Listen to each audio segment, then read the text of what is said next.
Good afternoon, everybody. Thank you for joining us for today's meeting. As always, I definitely do appreciate you taking time out of your schedule to spend this hour with us. I hope you're all doing well and have had a good, productive week with some time for rest and some self-care. I think everyone is definitely familiar by now with the drill to turn off your microphone and video, and that we are recording this call for later viewing. I'm Colleen Bond, and today we've got a really good show to put on for you with lots of content, so I want to get right into it.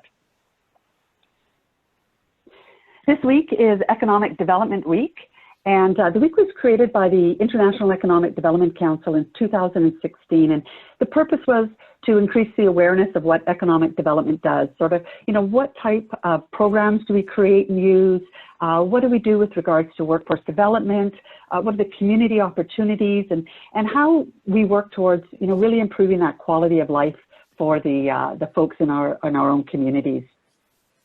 In the bulletin this week, we asked you what it is about economic development that you love. So what makes you do what you do every day? And we had some really good responses, as you can see on the slide here. But, an interesting theme that came out was how many of you fell into the position. It wasn't sort of a direct career path for many of us, but the common thought was we wouldn't change it, regardless of how we got into economic development. So one thing, I know for sure about economic development, and I've been in the industry for more than 25 years now, is it's constantly evolving and it constantly challenges us. And there's no better time than today that really demonstrates that. The other thing I know for sure about economic development is you can't do it alone. You need partners and support for what you do.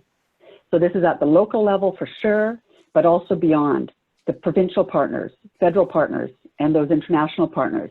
And I know BCEDA, we couldn't do what we do without our partners. And I want to thank our partners for their support, trust, and belief in what we do. And I want you to take some time to reflect during this Economic Development Week on what it is that you do every day, and let your communities know what it is you do. So those involved in economic development, you know what? They're problem solvers. There's no doubt about that. And you deserve a pat on the back for showing up every day to work making your community better. I just want to take a few minutes to provide an update on some of our activities here. As with every week, Ashley is constantly updating the COVID-19 webpage and the resource guide. In addition, we continue to participate in various calls, webinars, gathering information on a wide range of topics relevant to economic development. This week, there was some really interesting information with regards to the future of business retention and expansion and what retail is going to look like post-COVID, and lots more information coming down about workforce development. And we'll be sharing that sort of information and more as we move forward and develop additional tools for you. The COVID-19 survey, the phase 2, was released last week, and as I mentioned then, this survey is available for free to all communities. So I encourage you to download it and to start using it in your own community. In addition, we've created a dedicated email for communities to use for any of your recovery questions, and we completed the development of a new economic recovery and resiliency toolkit. Now, the good news is there's so much information available for recovery. But the bad news is there is so much information available for recovery. So what we did is we took a big chunk of that information and we developed it into a much more manageable toolkit. So we think the toolkit is really user-friendly, and we're giving you the information that you need in small, doable, bite-sized pieces. So the new toolkit looks at what role you can play in recovery. So that's whether you're an economic developer or local government. We give you information on how to engage with your business community. And I'm a true believer that engaging with your businesses, that's got to be your #1 economic development activity. And that's regardless of what's happening around us. And if you weren't doing it before this happened, our toolkit will give you the information on how to start connecting with your businesses going forward. And it's going to provide you information on pre, during, and post-disaster strategies. The toolkit also will give you suggestions for various assistance programs that you can offer your businesses. And remember what I just said a few minutes ago, this isn't about you doing it all. It's about identifying and pulling in your partners, doing it together. We also provide you with step-by-step actions to develop a communications plan. And you know, during a disaster, communication is crucial. And we're going to tell you how to do that in that toolkit. And finally, the toolkit is going to walk you through the development of an economic recovery plan. And of course, you know, I mean, we're going to recommend that these plans be completed before a disaster happens, but unfortunately, most communities don't have these plans in place. So communities have great plans for getting people safely in and out of the communities during disasters, but very few communities have a plan on the economic recovery of their community. This toolkit gives you the steps you need to develop one. And this is something BCEDA has been urging communities to do for quite some time. Given the current situation, along with the forecast and modeling that was just released, I think today, indicating that the province is facing a summer of above or well above average fire danger. So having a plan in place is crucial. The toolkit is available on the website now, and after this call, Ashley will be sending you a direct link along with the various other pieces of the call information so you can easily find it and download it. So there's been some programs announced over the past week, including assistance to the agriculture industry. This includes an investment of more than $252 million to support farmers, food businesses, and food processors. There's a new emergency processing fund to help food processors access more PPE and to adapt their operations to respond to the pressures that they're currently under. They've launched or will be launching a surplus food purchase program, which is designed to help redistribute existing and unsold inventories. This morning, the government announced agreements with the provinces to boost wages for essential workers. And the government is providing up to $3 billion in support to increase the wages of low-income essential workers. The Canadian Hospitality Worker Relief Fund, this was initiated by 3 top Canadian chefs with the purpose to support restaurant and hospitality workers financially impacted by COVID-19. So it's a $1 million fund, and it will provide one-time $500 grants to restaurant and hospitality workers who are in distress and in urgent need of various items, you know, groceries, medication, other health products, that sort of thing. And they started taking applications yesterday. Then there's the BC Tourism Resiliency Network that's being led by the Regional Tourism Secretariat.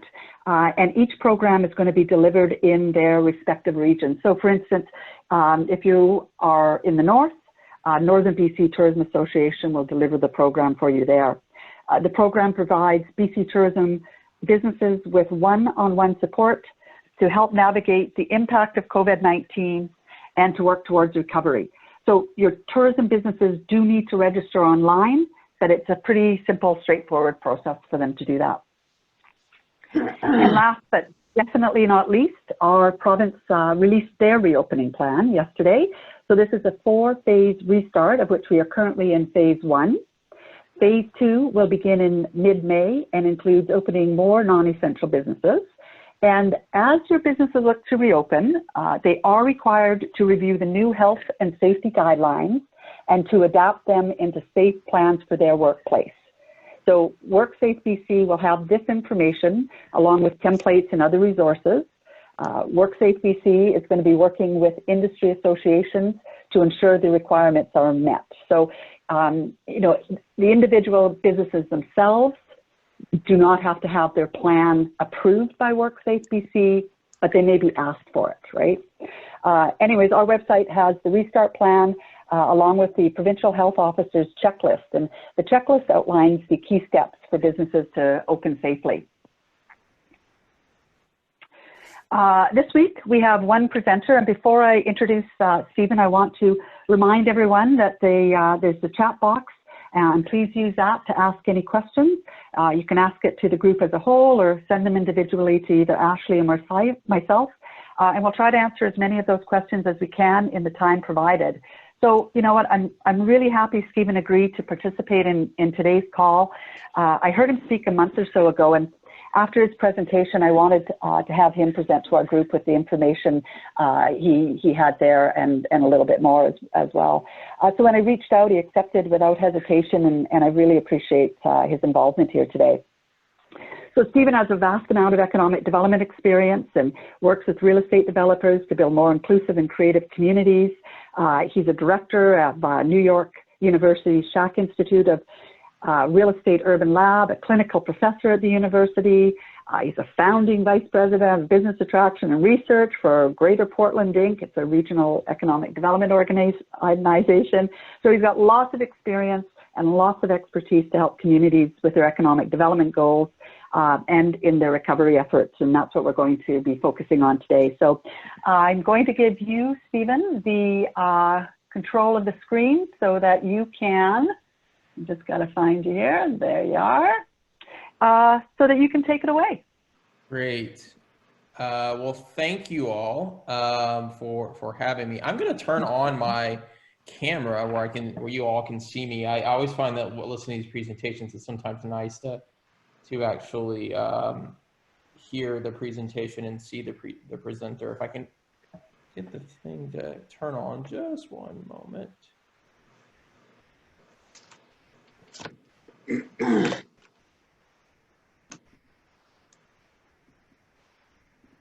Well, I guess it's not allowing me to do it, but that's okay. So great to be with you all. Excited to talk to you a little bit more about the work that I've been working on, and thank you for that really warm introduction and having me with you for the next 45 minutes to an hour to talk a little bit about, again, sort of our thoughts on COVID, the impact that it's having on communities and cities and urban development. And what I'd like to do for a little bit is obviously in this presentation, I think there are three pieces that we'll talk through. The first really is give you a sense of what I think are some of the trends and some of the factors that we've identified that we believe that are making some cities and communities maybe more vulnerable to others. Talk a little bit about the idea of what factors are really that may stick with this after this pandemic, after we go through this in terms of what implications it could have on our communities. And then do two parts as we talk about economic recovery. First, start with an idea of sort of a list of some priorities, maybe some things to think about as you're doing your reopening plans and your recovery plans. You know, here's some priorities. Here's some tips that I've helped create with some colleagues, as well as just talking to other cities across North America to give us an insight on maybe some best practices. So I want to walk through that piece, and then close with this question of just talking about resiliency. I'm actually no longer at New York University. I'm now at the University of Texas at Austin. I'm a native Texan, and I've come back home. And one of the things that has been really interesting for me in the last couple of weeks is not necessarily thinking as much about the current sort of reopening and sort of recovery process, but thinking a little bit more further out. And that is this question of resilience and how we think through resiliency. And how do we think about ensuring that as our communities maybe are faced with natural disasters, economic crises, or even public health crisis, how can we ensure that we can build economic development and community development that is able to resist those shocks? So I want to spend the last part of the presentation pushing you to think a little bit more future forward and thinking about the question of resiliency. It's not allowing me to advance the slides. Dale. Let's see. It says that you're controlling the screen. They're at the bottom left-hand corner. There. Okay, good. It's going too far now. It's just a little delayed there. So the first thing I think we have to realize, right, and just to have a conversation about is just the idea of urbanization and clustering. One of the things that we know that as economic developers, as people that help build communities, this thing is.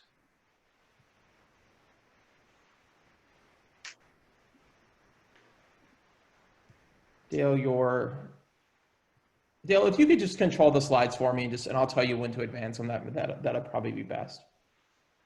Sure, no problem. I can do that, and I will. And I know it says Dale, but it's Colleen, but that's okay. Colleen, yeah, I'm sorry. Thank you. That's okay. Is this the slide that you want to be on right now? No, I'd like to go to the second slide, please. All right, let's move you back.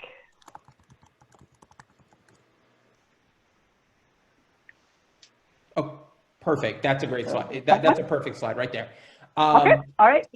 So the thing I really sort of think about, right, is that as economic developers and as folks that are building community development, one of the things that we've always been thinking about is how we can build ecosystems and how do we build the clustering effect to help our communities thrive. It is absolutely one of the fundamental principles of urban development and community development.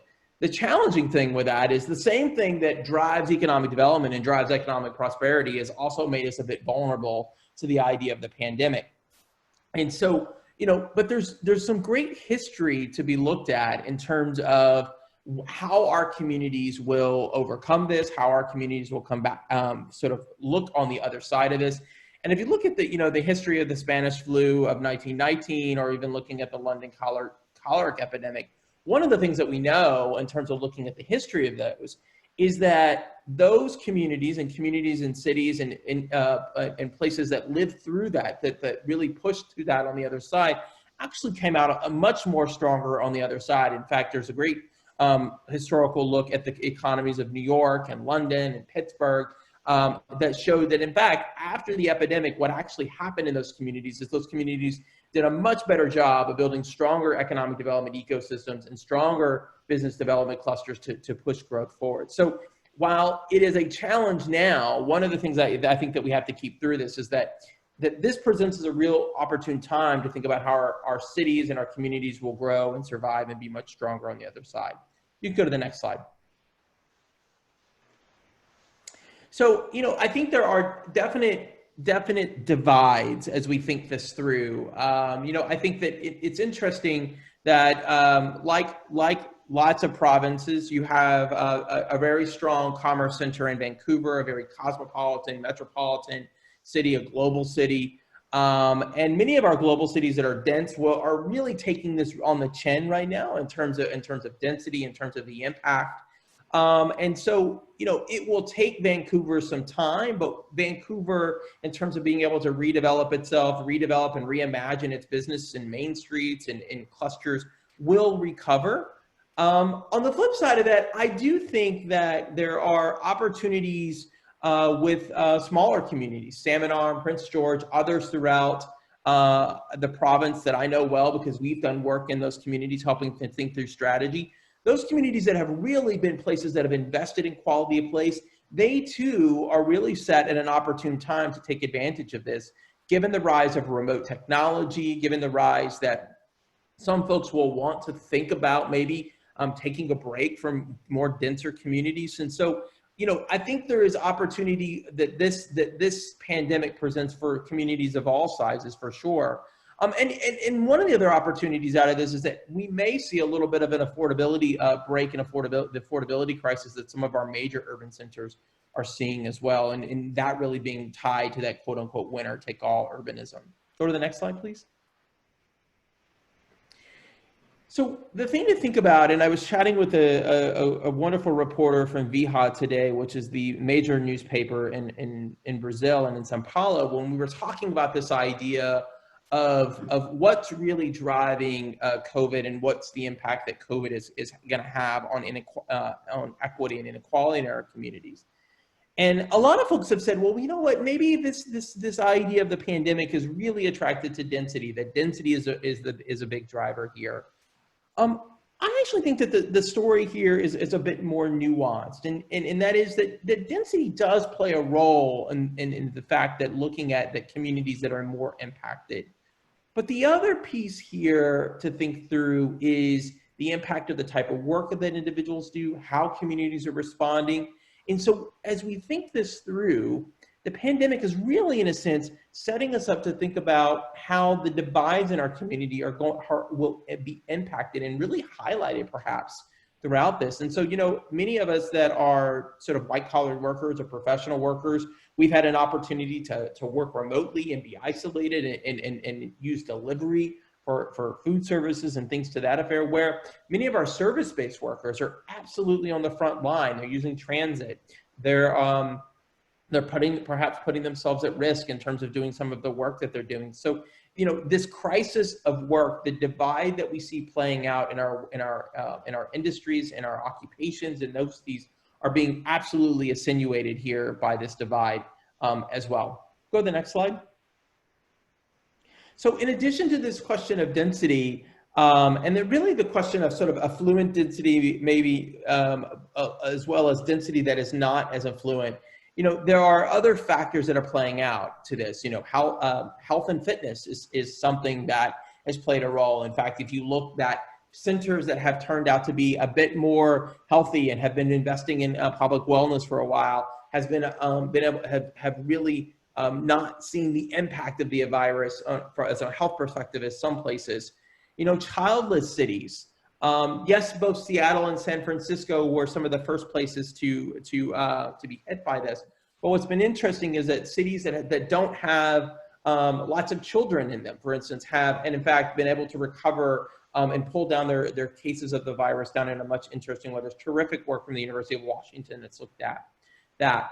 You know, multi-generational families. One of the things that's interesting about the question of density is that as you look at across places like New York and many of the developing cities across the global South and Asia, a lot of those households live with multi-generationals under families, and so lots of people under one household, and so that's made them at much more of at a risk for the virus as well. And then finally, this other question about social capital. In fact, there's been some terrific work looking at the outbreak in Italy that said that one of the reasons that Italy was so hard hit at the beginning of this was because of their belief in strong ties and the way they built community and social capital. So, you know, density is one factor that makes some communities vulnerable, but there's also an array of different options and different variables that are playing a role into this as well. If you go to the next slide, please. You know, so one of the things to think about, and I tweeted this yesterday, is that a lot of folks are saying, well, this is the death to density or the death to rural communities, or, you know, more rural communities will rise and cities will not. You know, I think that it's a bit more nuanced into this, and that I think what we'll see is there will be some pulls back to cities and urban centers. You know, some, as you all know, as economic developers, some cities, some clusters absolutely require proximity and clustering together. We could see the continuation of the limited air travel, where folks don't want to get on an airplane, or businesses are not asking folks to travel. And so air restrictions could cause a bit of a consolidation in terms of the way that we think about how knowledge communities and knowledge economies are created. There could be an appeal for greater walkable areas where you don't have to get on public transportation, that you can get quickly to the urban core central areas. So there are some factors that will actually maybe pull us to urban environments. That said, I think that this is a real opportune time for suburban areas and rural communities to really think about how many of our smaller communities across the province and frankly across North America have really invested in quality of place. And so utilizing the opportunity for remote work, you know, talking about the idea that we've really invested in wellness and lifestyle amenities. And then this other question that, frankly, that people may have a desire for private amenities, backyards, parks, those types of things may play a real role into the rise of suburban and rural communities as well. So I think there's going to be this, you know, as we think about the factors, both this push and sort of this pull effect, both to suburban and rural communities. The next slide, please. You know, I think most of us know that remote work is accelerating. This has been something that's happened across both Canada and the US for a while. But one of the things that we know is that major disruptions have an opportunity to really accelerate existing trends. And so, you know, what's interesting is that we may see that in larger cities, sort of 10 to 15% of the workforce continue to think about remote work, but in smaller communities, this could continue to grow, and this could grow to sort of 24 to 40% and have a real large portion of the workforce absolutely participating in this remote work program. I think as economic developers, one of the things that we'll be challenged with as we think about remote work is how we create community for those folks that maybe are being that attracted to our smaller communities and maybe our rural communities. And so there's some great best practices, and one of the best practices that I'd encourage you to look at is the Tulsa Remote Program that's in Tulsa, Oklahoma, sponsored by the Kaiser Foundation. It's an interesting program because it did something really sort of, I would say, big idea and a bit controversial. They were paying folks $10,000 a piece to move to Tulsa, Oklahoma. They got about 10,000 applications. They accepted a much smaller group of people to do the program.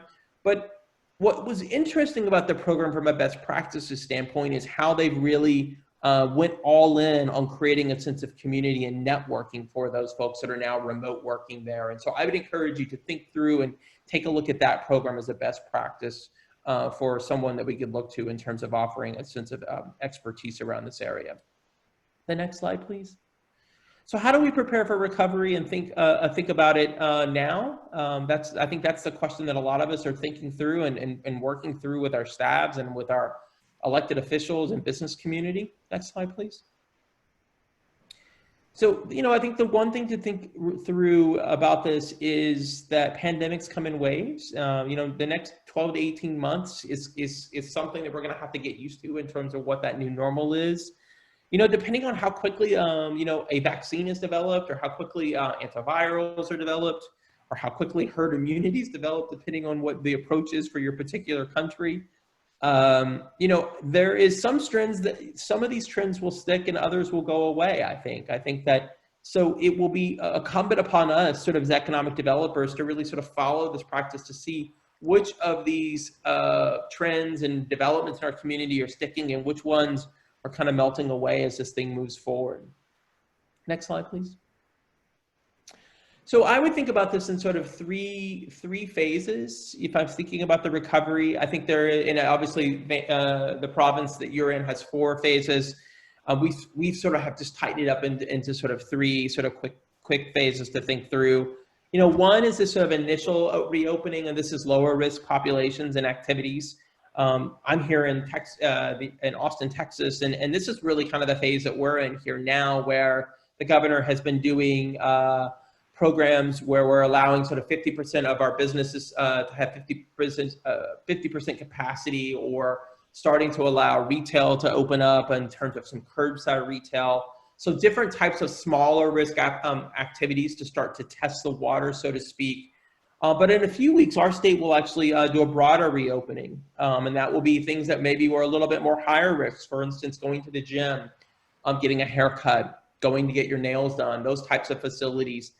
Asking individuals to start to think about coming back to the office. And so in a few weeks, that's something that here we'll start to see in Texas. And as you know, a lot of communities across North America are playing this out as they feel comfortable and as they're monitoring the health crisis as a part of that. One of the things that becomes a really important part of phase 2 is getting our anchor institutions and our hubs to start to think about their reopening.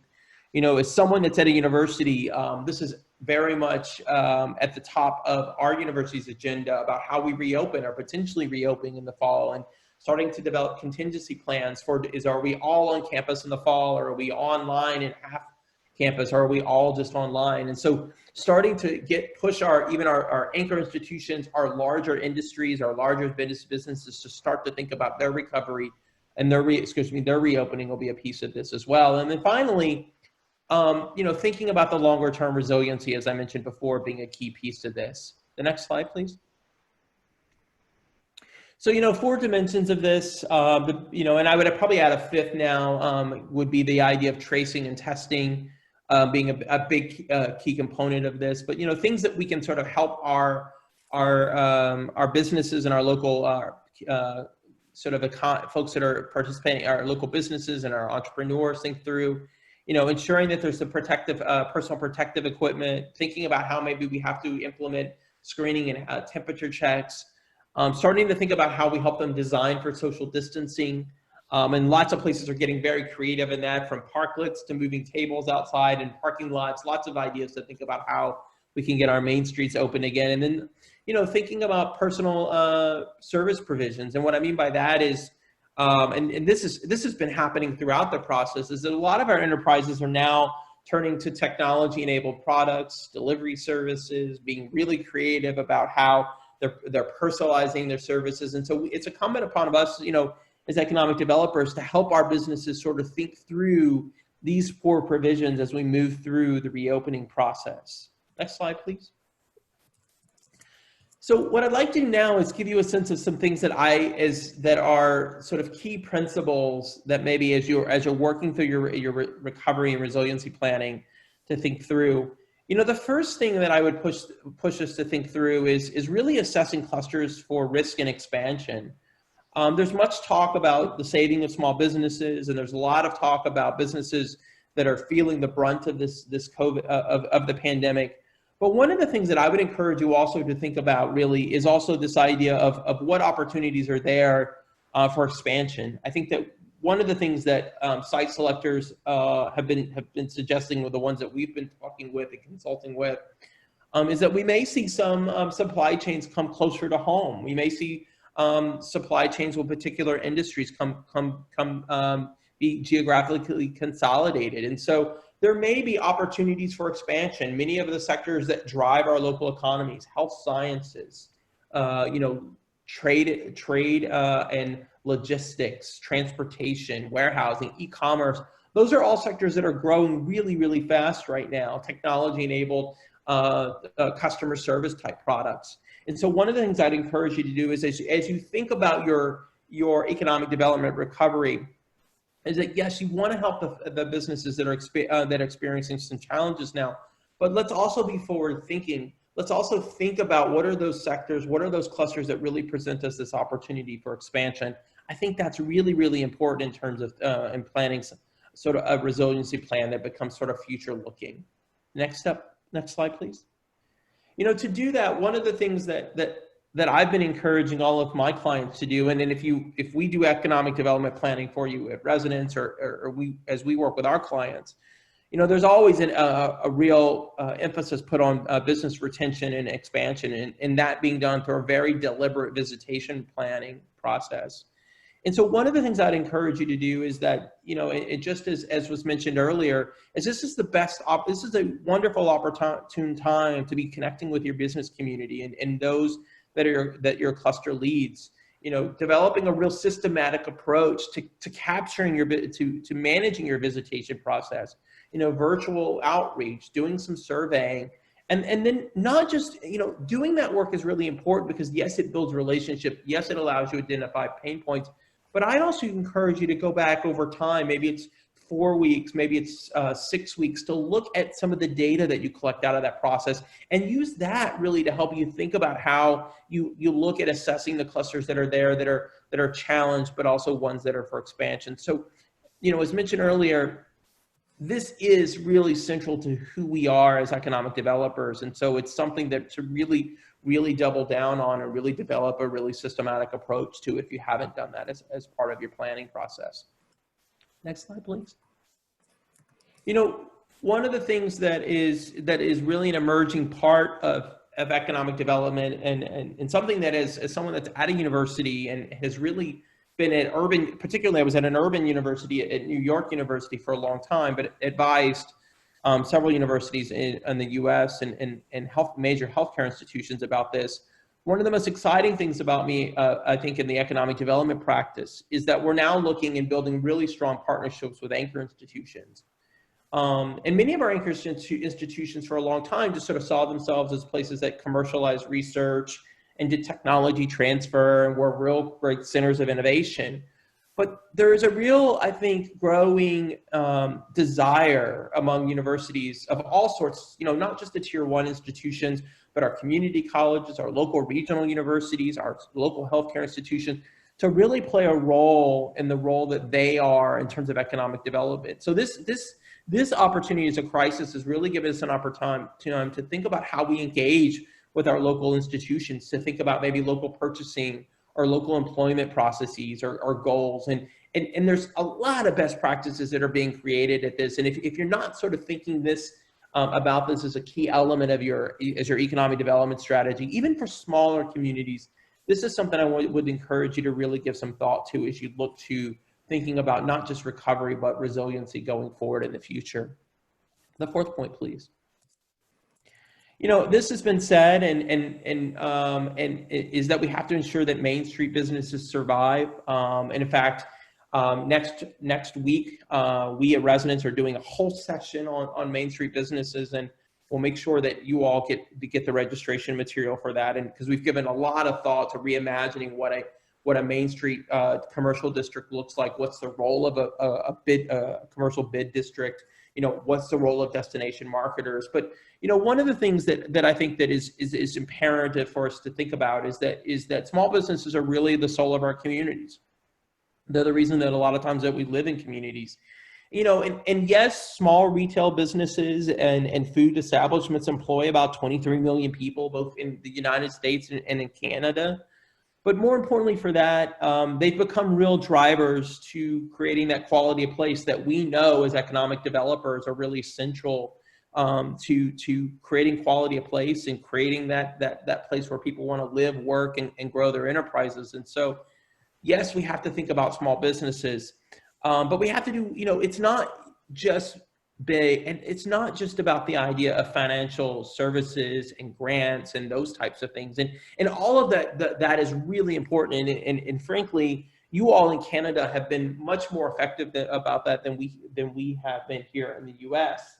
But the point that I want to encourage you as economic developers to do, because I think it's something that you can tackle now, is that as your businesses are opening, as they're thinking about coming back online, helping them think through not just the financial piece, which is, again, important, but that key piece about how do they set up their businesses and design for social distance? How do they ensure that they're meeting the health and wellness criteria that many of our local jurisdictions will require us to do? How can we offer them the technical services that maybe will be necessary for them to reimagine what their business models look like? And so, you know, ensuring that Main Street survives is not just about providing financial resources. It's also about the technical services piece to this. And so I want to encourage us to all really think through about that technical services piece, because I think it's going to be really, really, really important going forward. Next slide, please. You know, this is something that really sort of deep to my heart, partly because a lot of my research has been about the importance of the creative economy and placemaking. And so, you know, I think one of the things to think through is that, you know, protecting, not just like we want to, just as much as we want to protect the small businesses, we also want to make sure that we're giving the same amount of attention to our creative businesses and our cultural heritage, and ensuring that as we think about a recovery plan, as we think about a resiliency plan, that those elements are very much included as part of our recovery and planning process going forward. Because, you know, these are the types of businesses, the types of enterprises, the types of community establishments that really become the front porch to us, to the world, and to tourists, and helps really create that ethos of what makes our communities great places to live. Next slide, please. You know, so to do that, you know, same idea that we've been thinking through around small businesses, just like small businesses, there, you know, there's the need for financial resources, but the same for many of our creative and arts and cultural enterprises will need help in thinking through designing for distancing and designing for wellness and all those types of things, the gathering places that become really popular for us. And so you can imagine that if you're imagining a recovery plan and a recovery strategy and a reopening strategy, that not only are you thinking about the financial grants and resources, but you're thinking through that technical services piece and ensuring that both your small business community as well as your creative arts community have access to those same types of resources. And really, maybe it also presents as an opportunity to pull those folks together, maybe virtually at first, to help them exchange ideas for how they're working through this process. So this creative economy piece is really, really central to who we are. Next slide, please. So again, some other ideas about how to do that, looking to philanthropic organizations, maybe thinking about micro-funding mechanisms, There's a great example of that happening in Pittsburgh called the Sprout Fund, which is done in a very community-based, small grant resource ways. There's lots of best practices that we can look to do this, but again, making it very much a priority. The next slide. You know, thinking about how we ensure that service workers and underserved communities are really addressed. You know, this to me has been one of the most important parts of the work that we've been doing around helping cities and communities think about resiliency planning for the future. You know, as we look across North America, much of the debate as we think about economic development is around knowledge-based industries and in this question about how do we continue to support and foster even production-based industries. But in Canada and the United States, more than 50% of our workforce works in low-wage service jobs. You know, those are jobs that are doing everything that have become really essential to us today: food service, delivery, basic healthcare, personal services. So one of the things I think that we have to think through as we go forward is how do we ensure that we really address these equity challenges in our communities? And so I think that's going to be really important going forward. And so putting this idea of upgrading service jobs to the front of the agenda, to the front of the resiliency planning and going forward, to ensuring that we're thinking about these workers, ensuring they've got the, you know, not only just the protective gear that's necessary, but that they've got the support opportunities and also opportunities for upward mobility going forward becomes really key. Next slide. You know, I think thinking about the use of remote work, I've talked a little bit about this. This is a key piece for particularly for smaller rural communities. You know, I think for me, as I think about this, the real piece, as I said earlier, is twofold. One, ensuring that we're thinking about how we create a sense of place and sense of community and network. That becomes really important because that's how you get people to become sticky in communities. But also, you know, I think as we've all been on Zoom calls across the U.S. and across Canada, ensuring that broadband is an important piece of this. So making sure that the infrastructure is there, and a lot of times that becomes a much more a larger decision and a larger policy question for the province. But ensuring that we're thinking about broadband becomes an important piece of this, particularly as we want to promote this going forward. The next slide.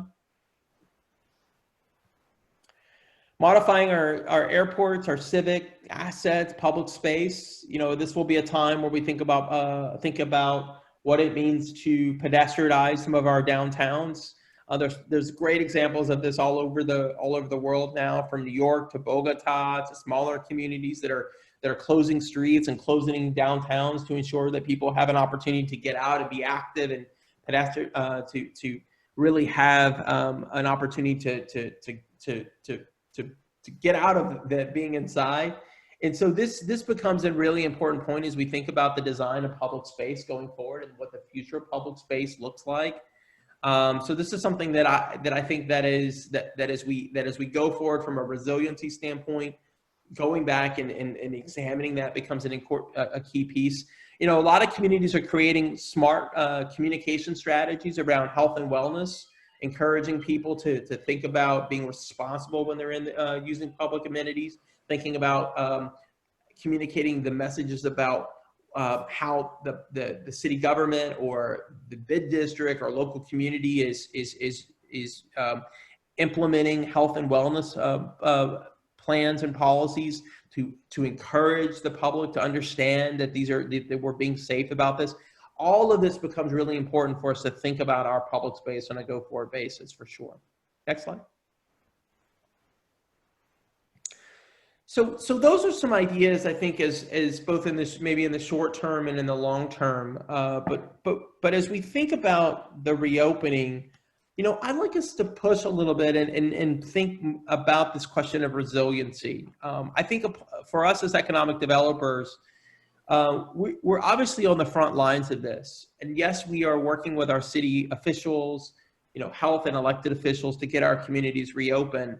But I think it's incumbent upon us as the sort of the professional practice to really push our communities for thinking about this resiliency and really thinking about how we do this in the future and really thinking about what's going to be needed to ensure that our communities can weather future shocks. And so what I'd like to do is just talk a little bit about resiliency and do this quickly because I want to allow a little bit of time for questions.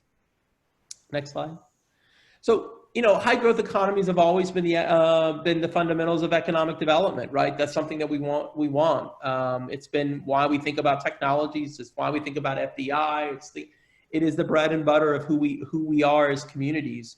We've always been invested into ensuring that, we want to make sure that we've got the innovative ecosystems that are present, that we've got the education and the talent pools that are there.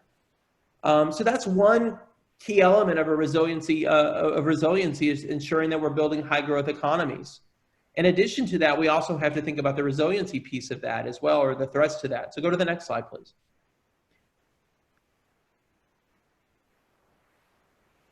And so that's also getting us to think about resiliency. And so, that's thinking about not only do we have the talent in the workforce and do we have the innovative economies, it's also thinking about how diverse is our economy. Are we building a variety of clusters? Are we building clusters that are not just locally driven, but export driven? So centrally important to thinking about resiliency. So not just all about small businesses, things that we consume in our local communities, but thinking about what are those products and services that we sell and export to the world, and how can we build the supply chains and the ecosystem to help those companies grow and scale? That's really, really essential to resiliency. How do we address the shocks, the chronic stress that we sometimes have in our communities?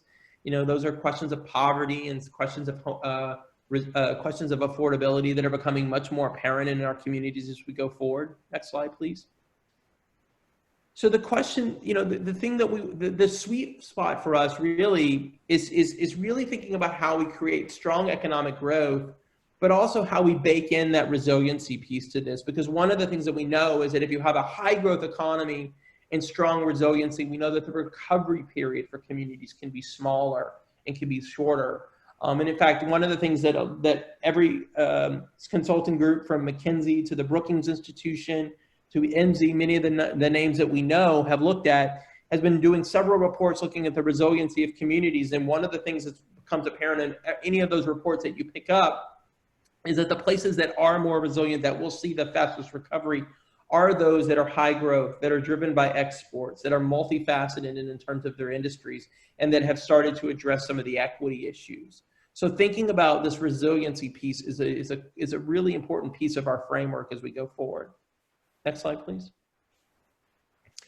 I also think that resiliency is about inclusivity. And this is one of the things that, that has made, if we talk about Economic Development Week, and one of the things that I'm really proud of as a group of economic developers, is that we now as a practice are talking more about inclusive and equitable growth than ever before. When I first started as an economic development student many, many years ago at Carnegie Mellon as a young graduate student, it was all about competitiveness. It was all about innovation economies.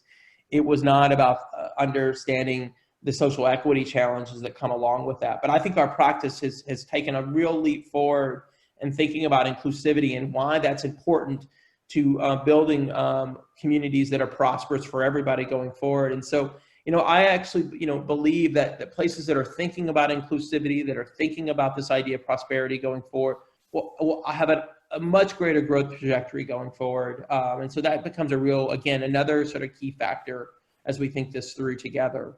Next slide, please. So some guiding principles really quickly. One of to thinking about how we get through resiliency. And as I mentioned earlier, I've been really thinking about this in the context of my home state here in Texas, but these are principles that as I look at any state or any province across North America become really important in terms of thinking about more resiliency for the province. Number one is that I think that we got to do better collaboration. I think that as economic developers, we tend to not collaborate as much as we could with some of our smaller communities. We're getting better about that, but we can be better collaborators. I think not only with other smaller peer communities across our regions, but just even amongst sectors, both the public and the private sector. The thing that I think that makes economic development a very interesting practice, and what makes us a front porch for most city governments, is that it is incumbent upon us to engage with the private sector. So as we think about resiliency going forward, I want to really challenge us to think about not about how we're servicing our businesses, but how we're engaging our businesses to help us think through our problem solving and helping us build more resilient communities going forward. So collaboration is one of those real key principles I think we have to think about. I've said this before earlier. The second is diversification. Export and local economies matter. You know, for many times, again, a lot of attention has been recently placed on small businesses and local communities and restaurants and bars and gathering places, all, again, really important to who we are. But the other key piece of this is resiliency is thinking about what are those growth sectors that really drive our economies forward, and how can we develop them deeper, and how do we develop more of them and more capabilities in them? So diversification becomes key.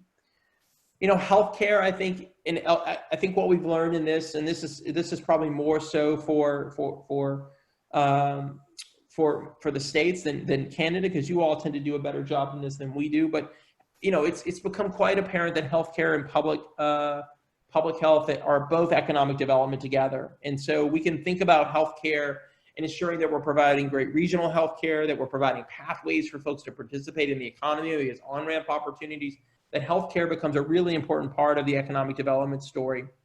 And in fact, you know, I've interviewed recently several site selectors for a piece that I'm working on here at UT Austin. And one of the things that one site selector who had a really great conversation with, one of the things that stuck out to me about the conversation with him was that, as you know, a lot of our communities go through checklists, and we got to provide checklists on you know, cost of labor, and do we have the talent pool, and do we have the land availability and the infrastructure. But healthcare and public wellness and safety and resiliency planning is going to become one of those must-haves for site selectors as they're starting to site locations. So thinking that through will be really, really important. You know, rural communities, I think rural communities, smaller communities, have to plan more regionally. It's just incumbent upon us. Our resources are too small. A big piece of my practice at UT Austin has been thinking about how we build more robust innovation economies in smaller communities. A lot of my most of my research in the fall has been about recently. And the thing that has jumped out to me here in Texas, but also in Northwest Arkansas and other parts across the U.S., is that if we really want to build innovative economies in smaller communities, it's got to be done regionally. It can't be done as one-offs, and that's because our assets that grow those communities are so limited in terms of being the catalyst to push that forward. So we got to think about how we get our smaller communities to regionally plan and come together to build communities together. The next slide, please. You know, ensuring that we've got the safety nets in place. I think thinking about our essential services, our service-based workers as infrastructure, that's an important piece. Continuing to think about skill development, aligning economic development and workforce development together, that ensuring that our economic development is being supported by our workforce development in terms of the sectors that workforce training programs are being there, and then ensuring that our regional universities have those programs lined up and everyone is sort of working from the same song sheet becomes a really critical point as well. And then finally, I would say getting our anchors to come back and step up and play a bigger role in getting our universities, healthcare institutions, major cultural institutions, major employers to think about themselves as anchors and be really invested in the community. And then finally, I would just close with the idea that as we think about resiliency, a lot of times of economic developers are kind of forced to think about unnecessary trade-offs. And so really pushing the status quo and really pushing ourselves as a practice to ask ourselves, do we need to make these trade-offs? How can we accommodate you know, both sides of the coin, perhaps, as we think about this, think about resiliency planning on a go-forward basis. So with that, I think we're at the end. I'd love to stop and answer your questions. And I see my colleague Tom has been promoting our webinar next week in the chat section, so that's great. We're going to talk about the future of Main Streets and give you some forward-looking plans on how to think that through. I hope this was helpful, and I very much look forward to your questions. Thanks so much, Steven. That was indeed really informative. Lots of good information and different ways to look at things. We do have some questions in here. We're running out of time, so I'll grab just a couple of them here for you. One of the questions was, how does the community's desire to increase and support local purchasing reconcile with the interference of things like trade agreements? And the example that was given is there's a trade agreement between our province and our neighboring province, Alberta, the Trade and Investment Labor Mobility Agreement. So how does that get reconciled? Yeah, look, I think they both, I mean, that's a very, very good point. I mean, I think that, I think it's this question about how you use the idea of local consumption, right? I think that a lot of us around local consumption from a recovery standpoint now are really having to push this idea of local consumption to keep some of our small businesses alive and keep some of our small businesses moving forward. I don't think, again, I think that's one of those things about this question, thinking about the trade-off here and maybe unnecessary trade-off is that I think that maybe I'm optimistic, but I think we do both, right? I think that we can encourage local consumption. I think that we can encourage local development. I think we can encourage local purchasing. But also using, trade agreements to our benefit to help further some of the development of our export sectors, maybe where we don't necessarily have the specialization locally to ensure that that we're meeting the needs of our supply chains. And so, again, I think as you think that through, which this is such a smart question, such a great question, as you think that through, it's really about, again, understanding what are those particular needs of every one of those, of your cluster portfolio, and how can you meet those needs, and how can you maybe use a trade agreement to do some, but local consumption efforts to do another. So I think it's about understanding the balance between those. It's a great question. Okay, well, we got a pretty smart audience out there, Steve. In your opinion, you talked about the remote working, and it's probably going to stick around to some degree as we move forward. So the question is surrounding that, and what does that mean for communities that have that shared office space, those co-working incubators, or just that office space in general? That's another good question. I wish we had a whole hour to talk about the future of commercial space. It's funny because I'm advising a startup that has been helping to think through how it takes elasticity out of co-working space and provide that at a much more flexible opportunity. Look, I think that co-working spaces and shared accelerator spaces are going to have to be just as innovative as some of our small businesses are going forward. And so maybe that's going to be signing up for particular times when you use those systems. Maybe it's going to be the question of thinking about how they create and spread people out and be socially distanced. I don't think this is I guess I'm an optimist to say that one of the things that I know is that urban development, economic development, both urban and rural development, is about clustering of people and ideas and enterprises together.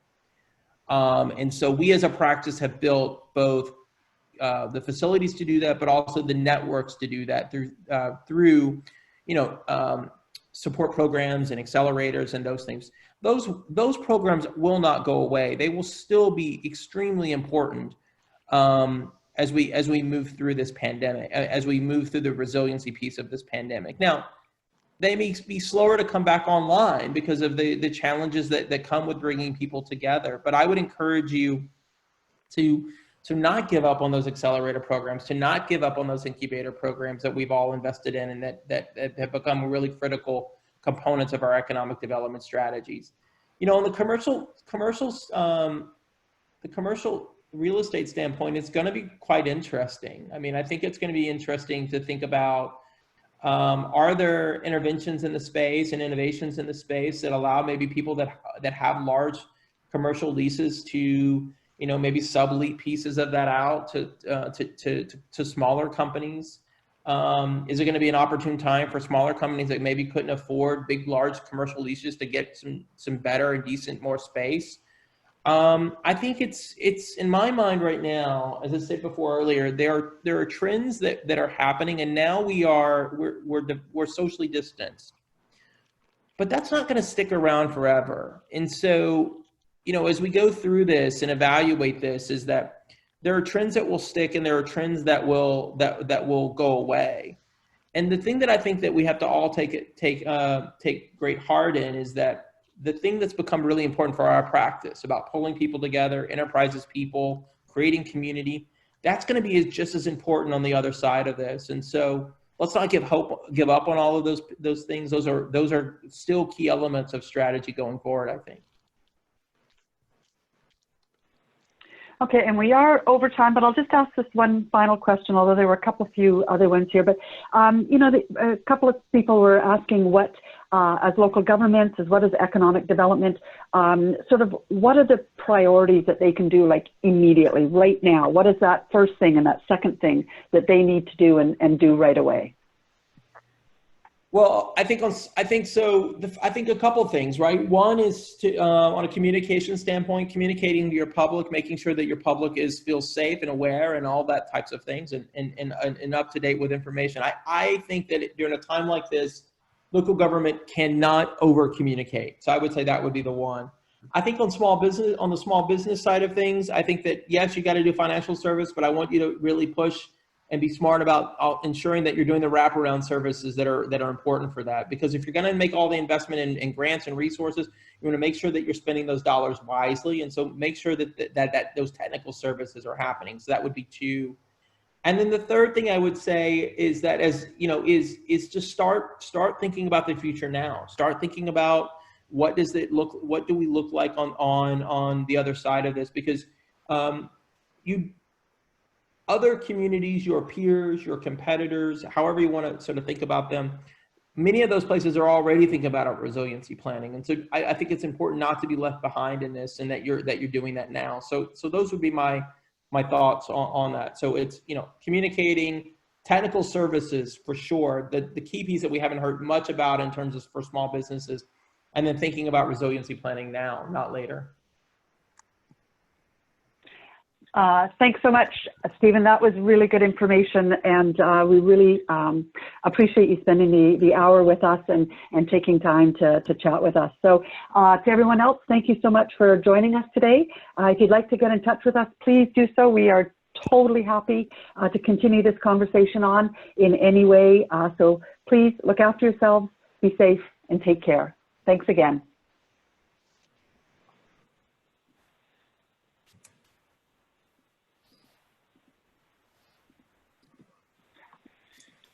Thank you for having me.